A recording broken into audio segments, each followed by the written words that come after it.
Ukraine destroys Russia's invincible air defenses in devastating $300 million strike.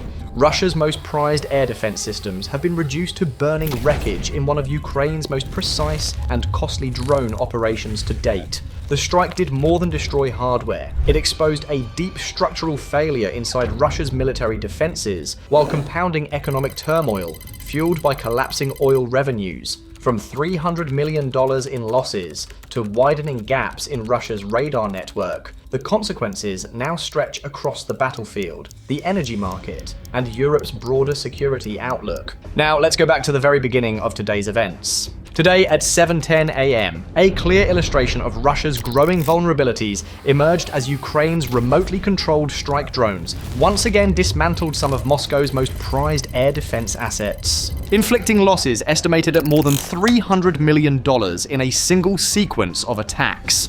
These incidents, captured on multiple surveillance feeds, showed the collapse of air defense units that Russia once promoted as untouchable. The footage also reaffirmed a pattern that has now become routine: small Ukrainian drones systematically removing systems designed to defend Russia's entire airspace. By 7:25 a.m., several Russian radar sites and air defense units had been hit almost simultaneously. The strikes were executed with a level of precision that highlighted clear tactical intent. The objectives were simple: degrade Russian situational awareness, disrupt command flexibility, and undermine Russia's capacity to intercept Ukrainian long-range weapons. Results were immediate and measurable. Multiple S-400 radar modules, Tor-M2 launchers, and Buk-M3 systems were rendered inoperable. Each system represented not only advanced firepower, but also complex engineering that Russia can no longer replace easily. What unfolded was not just the destruction of equipment, it was an exposure of a systemic weakness in Russia's defensive grid. Minutes later, analysts reviewing the footage identified the likely platforms behind these precise hits. Observers identified likely domestically produced FPV strike drones. Remotely piloted and low cost, they strike stationary radar heads and immobilized launchers with pinpoint accuracy, flying low to exploit radar blind spots and seams widened by sanctions-driven spare parts shortages. Because of international export restrictions, Russia cannot procure replacements for critical components linked to its radar systems. Instead, its military is forced to rely on black market sources, often paying inflated rates for parts of uncertain quality. Technicians attempt to retrofit components designed for older Soviet platforms, leading to unreliable performance. As a result, every destroyed radar or launcher deepens Russia's long-term vulnerability. The cumulative effect is a progressively weaker air defense network, despite Moscow's claims of technological superiority. By 8 a.m., Ukrainian military observers noted how this vulnerability provides them with strategic leverage. Each destroyed radar head reduces Russia's ability to track and intercept incoming drones and missiles. This creates windows for deeper strikes against fuel depots, ports, and logistical nodes. It is a deliberate approach: soften the defensive layer, then exploit the gap. The destruction of Russian systems also sends a message to international partners, demonstrating that their support directly contributes to shaping the battlefield. Later in the morning, Ukrainian officials discussed preparations for integrating new assets, including modern air defense systems and the earlier announced agreement for up to 100 Rafale fighter jets. These aircraft, once operational, will expand Ukraine's capability to contest the airspace and intercept Russian ballistic and cruise missile launches. The military struggle is unfolding alongside economic turmoil for Russia. By 9:15 a.m., updated energy market reports showed Russia's Urals crude oil trading near $36 per barrel, a level not seen in years. The decline is driven by sanctions, overproduction from global competitors, and reduced confidence in Russia's ability to secure maritime routes. Ukrainian strikes on oil terminals and refueling facilities further undermine Russia's export stability. Attacks near Romanian waters even forced evacuations of local villages, showing how risks stemming from the war now spill into broader regional spaces. These disruptions threaten the Russian government's main revenue source. Oil profits traditionally fund military operations, procurement programs, and contractor salaries. With declining prices and rising logistical hazards, the Kremlin faces a narrowing budget. Analysts warn that if prices remain low, Russia may be forced to take on additional debt or divert funds from essential programs, thus echoing economic pressures last seen during the Soviet Union's war in Afghanistan. By 10:05 a.m., European security observers pointed to the broader implications of Russia's behavior. Recent Russian attacks targeting vessels near NATO-linked waters signal a willingness to escalate horizontally. One particularly concerning incident involved an attempted strike on a Polish railway line supplying aid to Ukraine. This forced Polish authorities to immediately increase security around critical rail corridors, ensuring that disruptions would not halt the flow of humanitarian and military equipment. Despite constant pressure, Ukraine continues to build resilience. New agreements with Greece provide Ukraine with liquefied natural gas sourced from American suppliers, ensuring stable energy supplies through the winter.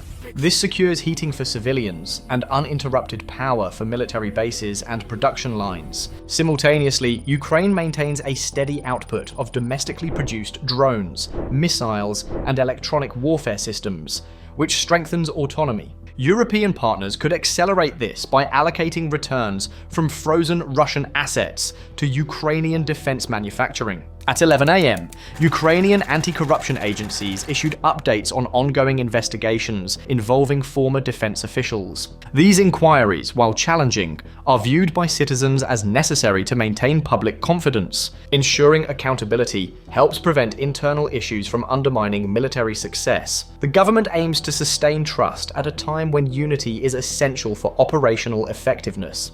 Meanwhile, Russia's attempts to restore damaged infrastructure continue to face setbacks. Ports like Novorossiysk have only partially restored refueling operations after previous attacks.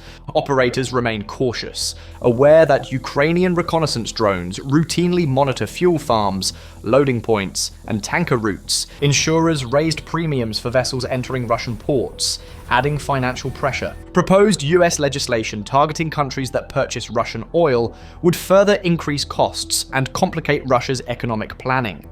By 12:20 p.m., Ukrainian commanders evaluated the evolving effectiveness of drone strikes on Russian air defense sites. The tactic demonstrates asymmetric warfare in its most efficient form: small, inexpensive systems removing high-value targets. One commander noted that the destruction of an S-400 radar module worth tens of millions by a drone costing a fraction of that amount is a stark illustration of this disparity. Even when Russia deploys anti-drone systems such as Turkish-manufactured Toga units mounted on armored vehicles, those defenses struggle against swarm-style, multi-directional attacks. Human operators cannot track simultaneous threats approaching from different altitudes. Throughout the afternoon, Ukrainian intelligence units continued tracking Russian attempts to source missile stabilizers and machining components from foreign suppliers. Reports indicated that some factories in China and Japan still provide specialized parts used in systems like the Burevestnik cruise missile. Although several suppliers ceased cooperation under international pressure, loopholes remain. Ukraine's approach to identifying these supply chains blends cyber intelligence, trade analysis, and diplomatic coordination, highlighting the multi-dimensional nature of modern warfare. By 1:55 p.m., analysts described a clear strategic convergence. Ukraine is applying simultaneous military, economic, and political pressure, while Russia faces compounding shortcomings. Ukraine's precision drone strikes degrade Russian defenses, international sanctions limit Russia's revenue, and diplomatic cooperation strengthens Ukraine's position. This alignment gives Ukraine an operational edge that grows with each successful strike. In the late afternoon, German defense officials reiterated that Europe may face a decisive security turning point by 2025. Noting that Ukraine's battlefield experience places it at the center of future regional defense planning. A battle-tested Ukrainian military presents an opportunity for European security, but also raises questions about long-term integration, sovereignty, and equitable responsibility sharing among allies. As the day progressed, the deeper geopolitical landscape came into focus. Ukraine's comprehensive strategy, combining technical innovation, operational precision, and diplomatic outreach, continues to reshape the war's trajectory. Meanwhile, Russia's diminishing revenue, ongoing equipment losses, and inability to protect its own airspace raise questions about its capacity to sustain prolonged conflict. By 5:40 p.m., the latest battlefield reports confirmed that Russian attempts to reinforce air defense sectors were struggling. Several replacement units arrived with outdated components and reduced radar ranges. Constant drone pressure forced crews to operate in dispersed positions, facilitating coordination and leaving gaps that Ukraine can continue to exploit. The cumulative effect of these operations is becoming undeniable. Ukraine's ability to remove critical Russian air defense systems undermines Moscow's wider military architecture. With oil revenues declining, supply chains disrupted, and infrastructure under constant threat, Russia faces growing operational and economic constraints. Today's events underscore these converging pressures. Ukraine-inflicted equipment losses valued at more than $300 million, illustrating how small, precise, cost-efficient systems can disproportionately shape campaign outcomes. As Ukraine strengthens alliances, secures energy supplies, and integrates advanced technology, Russia confronts a narrowing set of options. The final question remains: as Ukraine continues dismantling Russia's defenses and eroding its financial base, will Moscow find a way to adapt, or will these combined pressures accelerate a strategic collapse? Share your thoughts in the comments below.